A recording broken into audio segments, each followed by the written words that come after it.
Dear student, myself Dr. Jiten sir from the Mahatma Gandhi PG Degree College Gorakhpur, Deendayal Upadhyay Gorakhpur university के MSc zoology के students जो आज development biology paper का exam दिए हैं, हम लोग इनके क्वेश्चंस के आंसर को डिस्कस कर लेते हैं। अभी जो आप लोगों का फर्स्ट मीटिंग में एग्जाम हुआ है ये, तो जैसा कि आप सब लोग जानते हैं कि डेवलपमेंट बायोलॉजी से जो है जूलॉजी के हर कंप्यूटर एग्जाम में आपको क्वेश्चंस देखने को मिलते हैं। तो बने रहिए हमारे चैनल्स पर। ये जो क्वेश्चंस हैं ये सभी के लिए हेल्पफुल है जो स्टूडेंट जूलॉजी से स्टडी कर रहे हैं। तो बिना डिले के हम लोग चलते हैं सीधे क्वेश्चंस पर। हमारा जो फर्स्ट क्वेश्चन है हमारा question one is a type of Metamorphosis which possesses total four stages that are egg, larva and pupa and last one adult age। तो मेटामॉर्फोसिस का वो टाइप कौन सा है जिसमें फोर स्टेजेस मिलती हैं? Egg, larva, pupa and adult. तो इस टाइप के मेटामॉर्फोसिस को हम लोग पढ़े थे वहां पर कंप्लीट मेटामॉर्फोसिस, या जिसका दूसरा नाम था holometabolous type of metamorphosis. So option A हो जाएगा आपका right option. Question number two, which of the following embryologist first develop and use the fate map techniques. तो फर्स्ट जो एम्ब्रियोलॉजिस्ट थे वॉल्टर बॉट, जिन्होंने डेवलप किया था fate map techniques. Option is the correct answer. जिन्होंने artificial method of fate map दिया था और वहां पर उन्होंने एक वाइटल डाई को यूज किया था पेट में बनाने के लिए। Question number three, radial cleavage is found in, radial cleavage कहाँ मिलता है हमें? एकाइनोडर्मेटा में और एम्फियोक्सेस में। सो ऑप्शन ए हो जाएगा हमारा right answer. Question number four, regeneration can be seen in which of the following. Plasmodium no, spongilla no, earthworm no, starfish yes. आप सब लोग पढ़ते हैं कि स्टारफिश में क्या रीजनरेशन पावर पाई जाती है। क्वेश्चन ऑप्शन डी हो जाएगा is the right option. Next question number five, in larval insect which hormone inhibit the development of imaginal disc. तो हमारा जो जुवेनाइल हार्मोन्स है वो इंसेक्ट में इमेजिनल डिस्क के डेवलपमेंट को इनहिबिट करता है एंड मेटामॉर्फोसिस को भी इनहिबिट करता है। सो ऑप्शन ए हो जाएगा हमारा correct answer. Question number six, the repair by cell division in damage tissue is called. जब हम रीजनरेशन के डिफरेंट टाइप्स पढ़ रहे थे वहां पर हमने पढ़ा था इपीमॉर्फोसिस रीजनरेशन। ऑप्शन सी हमारा यहाँ पर है correct answer. Question number seven, the ability of the cell और tissue to respond to a specific induction signal is known as. Eye development में आप लोग पढ़े थे कि कॉम्पिटेंस कॉम्पिटेंस क्या होता है? It is the ability to respond to a specific induction signal. So option A competence is the right option. Question number eight, where does the fusion of male and female gamete generally take place। तो male and female gamete का fusion आप लोग fertilisation में पढ़े थे। It is take place in the oviduct, जिसका दूसरा नाम हम लोगों ने पढ़ा था वहां पर फैलोपियन ट्यूब। ऑप्शन ए हो जाएगा आपका करेक्ट आंसर। और फैलोपियन ट्यूब के भी तीन पार्ट थे, इस्थमस, इनफंडिबुलम एंड एम्पुला। तो वहां पर भी जो है एम्पुला रीजन में फर्टिलाइजेशन हो रहा था, फ्यूजन हो रहा था। Question number nine, insect embryo undergoes. तो इंसेक्ट एम्ब्रियो में किस टाइप का क्लीवेज होगा? Superficial cleavage. एंड वहां पर क्या सिंसाइटियम बनता है। सो ऑप्शन सी हो जाएगा आपका करेक्ट आंसर। इंसेक्ट में एक स्पेशल टाइप का एग था वहां पर सेंट्रोलोसाइथल एग, मीन्स सेंटर में योग प्रेजेंट होता है और क्लीवेज जो है वो पेरीफेरी साइड में होता है, इसको बोलते हैं superficial cleavage. Question number ten, which among the following is a key gene in a group of anterior patterning gene that determine the anterior structure in the Drosophila embryo। तो Drosophila में जो anterior and posterior polarity हम लोग पढ़े थे, तो वहां पर पढ़े थे biquad gene. Biquad gene determine करेगा एंटीरियर पोलरिटी। वहां पर जो है बाइक्वाड और हंचबैक दोनों मिलकर डिटरमाइन कर रहे थे एंटीरियर पोलरिटी, और कॉडल जीन डिटरमाइन कर रहा था पोस्टीरियर पोलरिटी। कॉडल जीन के साथ और भी जीन थे जैसे कि ऑस्कर जीन था, नैनो जीन था। So option A bicoid is the right option. Next question number 11, दी प्रिंट में थोड़ा सा विदाउट इमेज है। इनवर्ड मार्फो, question number 11, the inward morphogenetic migration of progressive chorda mesodermal and endodermal blastomere in the differentiation different groups of chordate are. तो इस process को क्या बोलते हैं? इनवर्ट मॉर्फोजेनेटिक माइग्रेशन को बोलते हैं हम इनवॉल्यूशन। ऑप्शन बी आपका right option. Question number 12 direct question है, ड्रोसोफिला मेलानोगास्टर और फ्रूट फ्लाई पजेसिस कितने इमेजिनल डिस्क पाए जाते हैं? तो वहां पर जो है 20 इमेजिनल डिस्क पाए जाते हैं, means 10 pair imaginal disk. Option is the correct option. Question number 13. The first organ system to develop during organogenesis is? Organogenesis के टाइम पर फर्स्ट ऑर्गन सिस्टम कौन सा डेवलप होता है? सर्कुलेटरी सिस्टम या cardiovascular system? Option is the correct answer. Question number 14. Ability to give rise to a new individual entity from a part is? किसी part से complete individual का बन जाना, इस प्रोसेस को बोलते हैं हम लोग regeneration. Option C is the correct answer. Question number 15. Apoptosis can not kill which of the following? तो एपोप्टोसिस कहां पर नहीं होती? कौन सी सेल में डेथ नहीं हो, किस सेल की डेथ नहीं होती है एपोप्टोसिस से? Cancerous cell. ऑप्शन सी होगा correct answer. Virus infected cell भी किल हो जाएगी एपोप्टोसिस के थ्रू, जिसमें डीएनए डैमेज होगा वो भी सेल की डेथ हो जाएगी। इम्यून सेल भी की डेथ डेथ हो सकती है एपोप्टोसिस के through, but cancer cell survive करती है।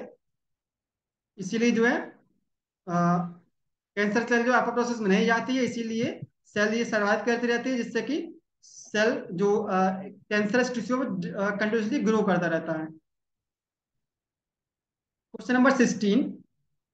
Sperm lysin produced by sperm in mammals is known as? तो स्पर्म लाइसिन को क्या बोलते हैं? हाइलोरियोनिडेज। ऑप्शन डी इज जाएगा आपका correct answer. Question number 17. The process of egg development without fertilisation is known as? तो यहाँ पर जो क्वेश्चन में थोड़ा सा एरर है, यहाँ पर सही वर्ड होना चाहिए था the process of embryo development. ऐसा एम्ब्रियो डेवलपमेंट जो कि बिना फर्टिलाइजेशन को होता है, इसको क्या बोलते हैं? Parthenogenesis. Option A is the आपका हो जाएगा correct option. Question number 18. The hormone secreted by corpus luteum? तो कॉर्पस ल्यूटियम से कौन सा हार्मोन निकलता है? प्रोजेस्टेरोन हार्मोन निकलता है। Option B is the correct answer. Question number 19. This is a minute cell which separate from animal egg in the process of maturation is known as? तो जब हम लोग यूजेनेसिस पढ़ रहे थे वहां पर, तो वहां हमने पढ़ा था पोलर बॉडीज जो बनती हैं, जो कि सेपरेट हो आती हैं बाद में आगे जाकर, या डिसोसिएट हो आती हैं। Option D polar bodies is the right option. Question number 20. Morphogenesis is concern with? तो मार्फोजेनेसिस किससे कंसर्न है? इससे कंसर्न रखता है cell differentiation. Question number 21. Nuclear determinant are also called? तो न्यूक्लियर डिटर्मिनेंट का दूसरा नाम क्या है? मार्फोजेंस। ऑप्शन सी हो जाएगा आपका करेक्ट आंसर। तो बीजमैन जो साइंटिस्ट थे, उन्होंने मोजैक डेवलपमेंट थ्योरी दिया था, जो कि किसके बेस पर थी? मार्फोजेंस के बेस पर। Question number 22. Implantation is the process of? So it is the process of attachment of blastomere to the uterine wall. So option is the correct answer. Question number 23. What helps in the penetration of egg by the sperm? तो sperm egg के अंदर penetrate करता है किसकी help से? Sperm lysin की help से। Option C is the right option. Question number 24. Mesoderm gives rise to all structure except? यहाँ पर एक्सेप्ट पूछा है, तो कौन सा स्ट्रक्चर मेजोडर्म से डेवलप नहीं होता है? गोनड भी जो है मेजोडर्म से डेवलप होते हैं, सर्कुलेटरी सिस्टम भी डेवलप होते हैं। हम सब लोगों को अच्छे से पता है नर्वस सिस्टम जो हमारा बनता है वो एक्टोडर्म से बनता है, ना कि मेजोडर्म। सो ऑप्शन सी हो जाएगा आपका correct answer. Question number 25. The end point of cell migration in the embryo development is determined by concentration of chemicals is called? तो कंसेंट्रेशन, जब हम डिफरेंशिएशन में पढ़ रहे थे हम लोग, केमिकल्स के कंसेंट्रेशन के बेस पर अगर डिफरेंशिएशन होता है, तो वहां पर जो है उस प्रोसेस को बोलते हैं मार्फोजन। मार्फोजन जो होते हैं वो अलग अलग कंसेंट्रेशन में जो है डिस्ट्रीब्यूट हो जाते हैं। मार्फोजन क्या है? जो है केमिकल सब्सटेंस होते हैं जो कि अलग अलग सेल्स में, अलग अलग रीजन की सेल्स में अलग अलग कंसेंट्रेशन में जो है डिस्ट्रीब्यूट हो जाते हैं, और जो है डिफरेंशिएशन में हेल्प करते हैं। तो यहाँ पर जो हमारा राइट ऑप्शन हो जाएगा मार्फोजेंस, ऑप्शन डी हो जाएगा right option. Question number 26, in highly telolecithal egg the usual type of cleavage. Telolecithal egg क्या होते हैं? जब जो हमारा योग होता है वो एक पेल पर, टीलोमेरस होता है पोल, एक पोल पर कंसंट्रेट हो जाता है, जबकि जो क्लियर साइटोप्लाज्म होता है वो दूसरी पोल पर प्रेजेंट होता है। इस टाइप के एक को बोलते हैं टीलोरिसाइकल एग। और इसमें किस टाइप का क्लीवेज होता है? Discoidal cleavage, discoidal meroblastic. So option C हो जाएगा आपका correct option. Question number 27, which of the following tissue develop from ectoderm of the embryo? तो सबको पता है आप लोगों को एक्टोडर्म से कौन सा टिश्यू बनता है? हमारा nervous tissue. Option A is the correct answer. Question number 28, which of the following is an active cell death process? तो एक्टिव सेल डेथ प्रोसेस या प्रोग्राम सेल डेथ किसको बोलते हैं? एपोप्टोसिस को बोलते हैं। एक्टिव मीन्स यहाँ पर एनर्जी का नीड होता है, एनर्जी यूटिलाइज होती है, उसको बोलते हैं एक्टिव सेल डेथ। तो एपोप्टोसिस क्या है? It is a active cell death process. जबकि नेक्रोसिस क्या है? नेक्रोसिस में एनर्जी की रिक्वायरमेंट नहीं होती है। तो नीचे के सारे ऑप्शन जो है रॉन्ग आंसर है। सॉरी। तो ऑप्शन ए आपका करेक्ट ऑप्शन हो जाएगा। नेक्स्ट क्वेश्चन पर चलते हैं। Question number 29, from the eight 8 week till birth the embryo is called. तो आफ्टर 8 वीक एम्ब्रियो को हम क्या बोलते हैं? Foetus. Option A is the correct answer. Question number 30, among which of the following are not placental viviparous? तो human जो है, हम लोग जो है वो प्लेसेंटा बनता है हमारे अंदर, विविपेरस है। डॉग भी विविपेरस है, प्लेसेंटा बनता है। काऊ भी विविपेरस है। बट मोनोट्रीमेटा जो एक प्रोटोथीरियंस है, जिसमें कि एकिडना आता है, ऑर्निथोरिंकस आते हैं, ये जो है ओविपेरस एनिमल्स हैं। सो हमारा हमारा जो यहाँ पर राइट ऑप्शन हो जाएगा monotremes. Question number 31, what is the nutritive medium और इजाकुलेटेड स्पर्म इज गिवन बाई? तो स्पर्म को न्यूट्रिशन कहाँ से मिलता है? समाइनल फ्लूइड से। जो हमारी एसेसरी ग्लैंड्स हैं मेल में, प्रोस्टेट ग्लैंड, समाइनल वेसाइकिल्स। तो समाइनल वेसाइकिल्स जो है फ्लूइड निकलता है, जो कि स्पर्म को न्यूट्रिशन प्रोवाइड करता है। ऑप्शन सी हो जाएगा हमारा correct answer. Question number 32, डिस्कोब्लास्टुला appears as a multi-layered flat dish is found in। तो डिस्कोब्लास्टुला कहाँ पर मिलता है हमें? फिश, रेप्टाइल एंड बर्ड के एग में मिलता है। ऑप्शन ए हो जाएगा हमारा correct answer. Question number 33, embryonic stem cells of mammals are derive from. तो एम्ब्रियोनिक स्टेम सेल्स कहाँ से ड्राइव होती हैं? आईसीएम, इनर सेल मॉस से। Option B inner cell mass is the correct answer. Question number 34, gene which encode for cytoplasmic determinants that initially establish the axis of body of Drosophila। तो इसका आपका correct answer हो जाएगा, यहाँ पर पूछा है साइटोप्लाज्मिक डिटरमिनेंट जो होते हैं, कौन से साइटोप्लाज्मिक डिटरमिनेंट हैं जो कि इनिशियली एक्सिस का डिटरमिनेशन करते हैं, जैसे कि anterior posterior axis, dorsal ventral axis. तो सबसे पहले जो ड्रोसोफिला के डेवलपमेंट में जो सबसे पहले जीन एक्टिव होते हैं वो होते हैं मैटरनल मैटरनल जीन।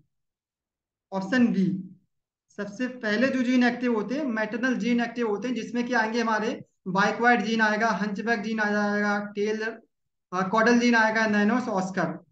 तो फर्स्ट जो जीन्स हैं जिनको मैटरनल जीन बोल रहे हैं, जो कि फर्स्टली एक्टिव होते हैं और डिटरमाइन करते हैं एक्सिस को, mainly anterior and posterior axis in case of drosophila. So option B is the correct answer. Question number 35, which of the following is not a homeotic gene? तो इनमें से कौन सा होम्योटिक जीन नहीं है? एंटीनापीडिया, ये भी होम्योटिक जीन है। Deformed yes, ultrabithorax yes, haddock no. Haddock is not a homeotic gene. Option D is the right answer. Question number 36, which of the following is not used by Yamanaka as growth factors? Yamanaka में जो growth factor use किए थे उन्होंने, उसमें जो है OCT3/4 था, SOX2 था, KLA4 था एंड CM/C। तो सारे आ रहे हैं यहाँ पर ऊपर से, तीनों जो है सही है। Option B MP option D हमारा है BMP, bone morphogenetic protein, and HAF, ये जो है यामाना का ग्रोथ फैक्टर्स नहीं है। Option D is the correct answer. Next question, question number 27, the development history of tissue और organ from the fertilised embryo is known as. तो जो development history होती है ऑफ ऑर्गन की, तो उसको बोलते हैं ऑर्गेनोजेनेसिस। तो यहाँ पर जो है कोई भी ऑप्शन करेक्ट नहीं लग रहा है, राइट आंसर होता है आपका ऑर्गेनोजेनेसिस। इसलिए हम नेक्स्ट क्वेश्चन पर चलते हैं। Question number 38, the germ layers in organogenesis differ by following process. तो जर्म लेयर किससे डिफर करती हैं? Split airs, fold airs, condensation airs, सारी प्रोसेस इन्वॉल्व होती हैं। So option D all of the, it is the right option.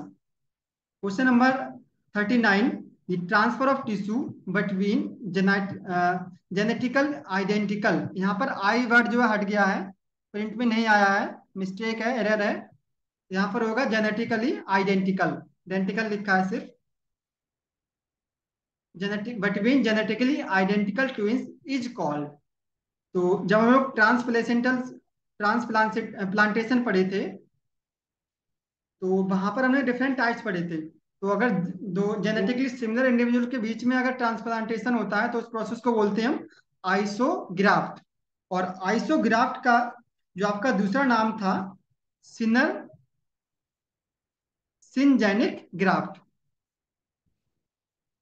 Isograft आप सब लोग पढ़े होंगे, तो कंफ्यूज मत होइए, आइसोग्राफ्ट का ही दूसरा नाम है सिनजेनिक ग्राफ्ट।